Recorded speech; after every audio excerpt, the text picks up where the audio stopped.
Particular time frame पे review किया जाता है और उसके बाद जो है अगर वो क्राइटेरिया मेट नहीं कर रही ईएसएम वाली तो उसको जो है रिमूव कर दिया जाता है, उसको नॉर्मल कैटेगरी में ला दिया जाता है। तो यहाँ पे ईएसएम जीएसएम का मतलब कोई वो उतना कॉम्प्लेक्स नहीं है कि आपको जो है पैनिक लेना पड़े।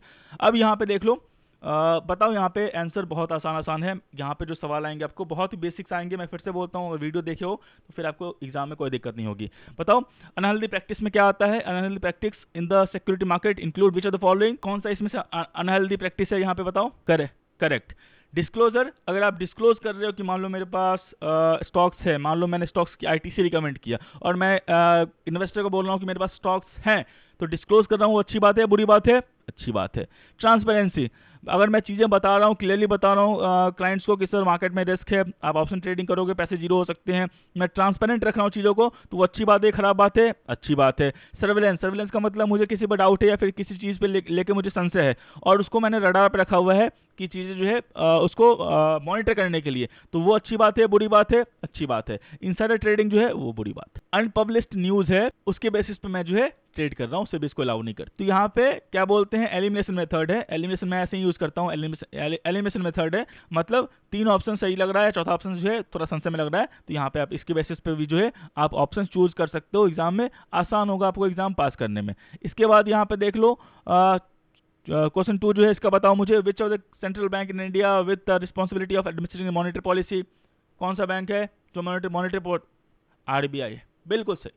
सेंट्रल बैंक जो है मॉनेटरी पॉलिसी जो है हर चैप्टर में पढ़ाया गया है, हर चैप्टर में डिस्क्राइब किया गया है, 100 टाइम्स डिस्क्राइब किया गया है। मॉनेटरी पॉलिसी जो है सेंट्रल बैंक देखती है। सेंट्रल बैंक कौन है इंडिया में, एक ही सेंट्रल बैंक है, वो है आरबीआई। ये सेंट्रल बैंक ऑफ इंडिया जो है वो इंडिया का बैंक है, वो बैंक है जो जैसा एसबीआई है वैसा उसका नाम है सेंट्रल बैंक ऑफ इंडिया। ये सेंट्रल बैंक ऑफ इंडिया नहीं, सेंट्रल बैंक ऑफ इंडिया जो है जैसा आपका एसबीआई है वैसा सेंट्रल बैंक ऑफ इंडिया है। तो इसको central bank of India consider नहीं करना है। मैं फिर से बोल रहा हूँ, यही से भी कंफ्यूज करती है। मैं समझ रहा हूँ सेंट्रल बैंक ऑफ इंडिया जो है इसको आरबीआई कह सकते हैं, लेकिन यहाँ पे देखो चीजें देखो कॉमन सेंस यहाँ पे कैसे यूज होते हैं। एलिमिनेशन मेथड यहाँ पे इसलिए यूज होता है। ऑल ऑफ द अबव दिया गया है, यहाँ पे एसबीआई दिया गया है तो all of the above cancel हो जाएगा, एसबीआई नहीं होगा, all of the above cancel हो जाएगा। अब यहाँ पे डाउट है कि सेंट्रल बैंक ऑफ इंडिया होगा या रिजर्व बैंक ऑफ इंडिया होगा।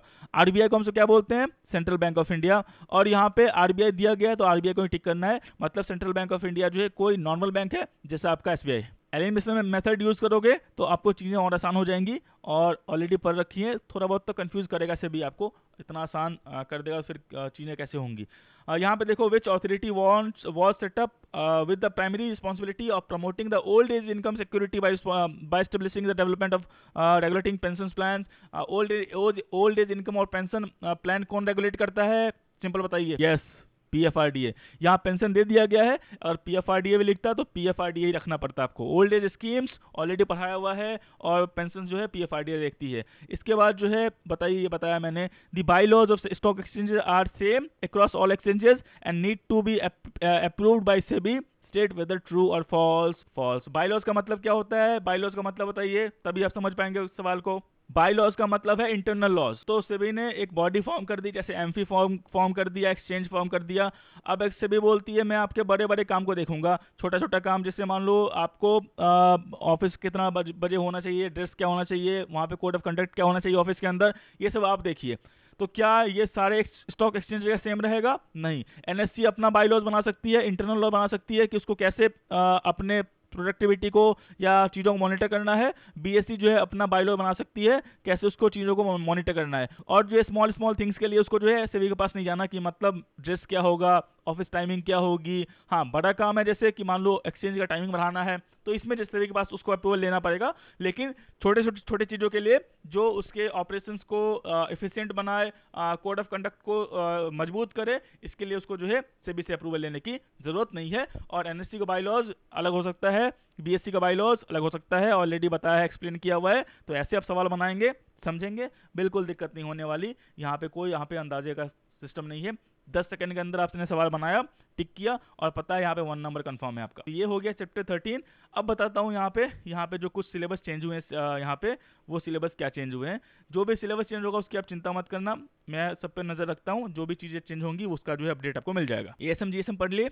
अब यहाँ पे जो है आपका सेबी ने अभी फिलहाल फॉर्म किया है RAAC बॉडी, जो 25 जुलाई से जो है आपका लागू हो जाएगा, RAASB। और यहाँ पे जो है आपका IAAS for investment advisor, IAAS for research analyst.